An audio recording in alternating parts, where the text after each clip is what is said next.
এই মুহূর্তে ভারতবর্ষের যে কোনো কম্পিটিটিভ এক্সামের ক্ষেত্রে সবচেয়ে ইম্পর্টেন্ট বা গুরুত্বপূর্ণ যেটা টপিক সেটা হচ্ছে women's cricket world cup 2025।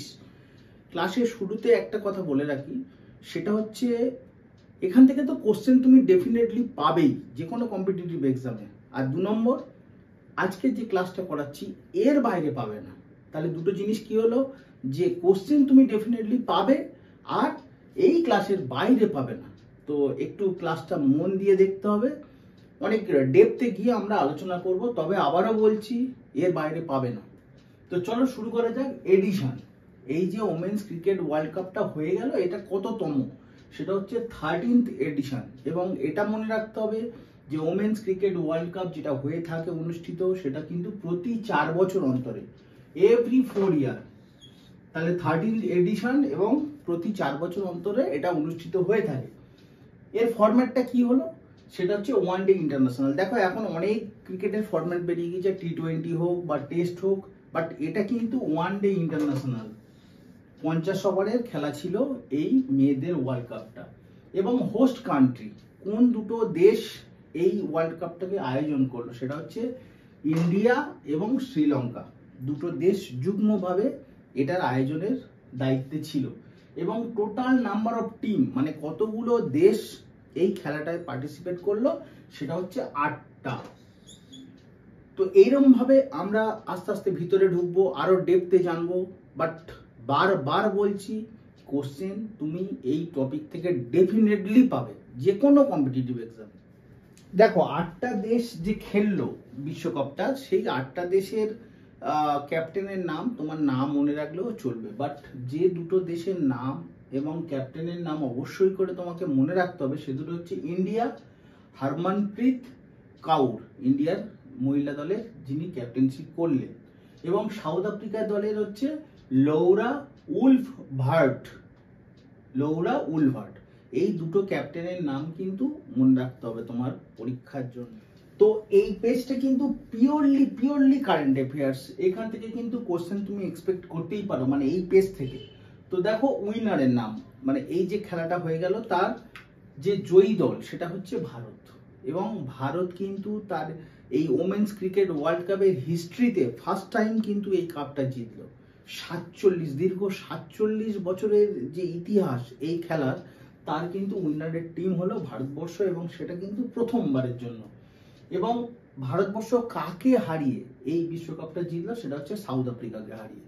South Africa মহিলা দলকে হারিয়ে ভারত চ্যাম্পিয়ন হলো। এখন এই খেলার প্লেয়ার অফ দ্য সিরিজ, মানে টোটাল যে খেলাটা অনুষ্ঠিত হলো তার পুরোটার সেই পারফরমেন্স কার বেস্ট ছিল, সেটা হচ্ছে দীপ্তি শর্মা। অবশ্যই তিনি ভারতীয়। মোস্ট রানস, এই যে টোটাল খেলার সবচেয়ে বেশি রান সংগ্রাহকের নাম কি? লৌরা ওয়ালভার্ট।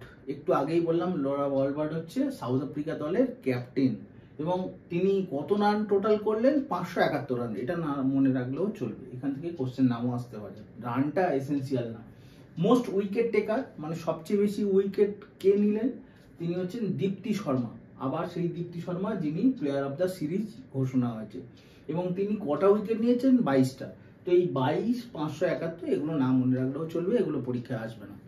বাট তোমাদের একটু মনে রাখার জন্যই আমি উইকেটটা বা রানটা দিলাম। তো এখন বিষয় হচ্ছে, দেখো পিএসসি, পাবলিক সার্ভিস কমিশন, যে পরীক্ষাগুলো কন্ডাক্ট করে থাকে না, আমি এটা বরাবরই ক্লাসে বলে থাকি যে মহিলাদের উপরে, মানে ওমেন এম্পাওয়ারমেন্টের উপরে বরাবর কিন্তু ফোকাস করে। কোশ্চেন কিন্তু ওমেন এম্পাওয়ারমেন্টের উপর থেকে আসে। তো সেখানে একটা বিশ্বকাপ অনুষ্ঠিত হলো, মহিলা বিশ্বকাপ, এবং সেটা ভারত অনুষ্ঠিত করলো এবং ভারত চ্যাম্পিয়ন হলো। এখান থেকে কোশ্চেন আসবে না, এটা হতেই পারে না। তো তুমি ধরে রাখতে পারো কোশ্চেন কিন্তু এখান থেকে আসছে এবং আসছে। চলো নেক্সট দেখি। তো ফাইনাল ম্যাচটার একটু ডিটেলস জানতে হবে, পরীক্ষায় আসতে পারে। তো ভেন্যু, ফাইনাল ম্যাচটা কোথায় অনুষ্ঠিত হয়েছিল, সেটা হচ্ছে DY পাটিল স্পোর্টস একাডেমি, যেটা নবী মুম্বাই। কোশ্চেন এরম আসবে না যে 2025 সালের মহিলা বিশ্বকাপের ফাইনাল ম্যাচ কোথায় অনুষ্ঠিত হয়েছিল, এরম ভাবে নাও আসতে পারে। কেমন আসবে? স্ট্যাটিক পার্ট হিসেবে আসবে যে DY পাটিল স্টেডিয়ামটা কোথায়। 4টে অপশন দিয়ে বলবে, নবী মুম্বাই অবশ্যই সেখানে থাকবে, তোমাকে সেটা শর্ট আউট করতে হবে। প্লেয়ার অফ দ্য ম্যাচ, ফাইনালে যে সবচেয়ে ভালো পারফরমেন্স করলো তাকেই তো প্লেয়ার অফ দ্য ম্যাচ ঘোষণা করা হয়। সেটাকে শেফালি বর্মা, যিনি ভারতীয় ওপেনিং ব্যাট করেছিল এবং বিধ্বংসী একটা ইনিংস খেলেছিলেন। তো তোমাদের কাছে একটু কমেন্ট আকারে জানতে চাচ্ছি, শেফালি বর্মা ফাইনাল ম্যাচে কত রান এক্স্যাক্টলি করেছে সেটা একটু কমেন্ট আকারে জানাবে, ভালো লাগবে। পরীক্ষায় আসবে না শেফালি বর্মা কত রান করেছে ফাইনাল ম্যাচে, পরীক্ষায় আসবে না, বাট এমনি ইন্টারাকশনের জন্য। তো ইন্ডিয়ান টিম হেড কোচ খুব ইম্পর্টেন্ট। ভারতীয় দল তো জিতলো বিশ্বকাপটা, ভারতও অনুষ্ঠিত করলো, তার হেড কোচের নাম কি? ইন্ডিয়া মহিলা দলের হেড কোচের নাম সেটা হচ্ছে অমল মজুমদার, AMOL মজুমদার। বানানটা একটু খেয়াল রেখো, অন্যভাবে ঘুরিয়ে দিলে 2-3টে অপশন দিয়ে দিলে যেন ভুল না হয়। তো হেড কোচের নাম এখানে খুব ইম্পর্টেন্ট কিন্তু। চল পরে আরো ভিতরে ঢুকি। তো দেখো, একটা কারেন্ট অ্যাফেয়ার্স পড়ছি যখন, তার হিস্ট্রিটা অবশ্যই করে জানতে হবে, কারণ কোশ্চেন বিভিন্ন অ্যাঙ্গেল থেকে আসে না, তো তোমাকে সেই লেভেলের প্রিপারেশন নিয়ে রাখতে হবে। তো হিস্ট্রিটা দেখো, ফার্স্ট এডিশন যদি বলে যে ICC women's cricket world cup, এটা প্রথমবার কবে হয়েছিল অনুষ্ঠিত, তো সালটা হচ্ছে 1973। ইংল্যান্ড হচ্ছে প্রথম উইনার। তাহলে যে ICC women's cricket world cup, তার ফার্স্ট উইনারের টিমের নাম কি? ইংল্যান্ড। সালটা কবে প্রথম এডিশন হোস্টিং হয়েছিল, কবে? 1973। এবারে আসি সেকেন্ড এডিশন। সেকেন্ড এডিশনটাও কেন মনে রাখতে হবে, সেটা হচ্ছে 1978-এ হয়েছিল।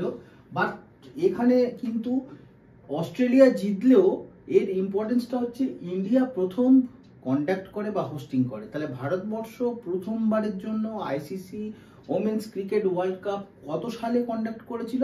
1978। মনে রাখতে হবে, 2025-এ ভারতবর্ষ করলো, আর প্রথমবার করেছিল 1978-এ।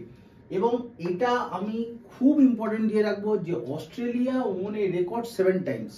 13th এডিশন আমি বললাম, তার মধ্যে 7 বার কিন্তু জিতেছে অস্ট্রেলিয়া। এবং এটাও মনে রাখতে হবে ইন্ডিয়া হোস্টিং। তাহলে বললাম ইন্ডিয়া প্রথমবার হোস্ট করেছিল কবে? 1978-এ। শেষ হোস্টিং করলো কবে? 2025 সালে।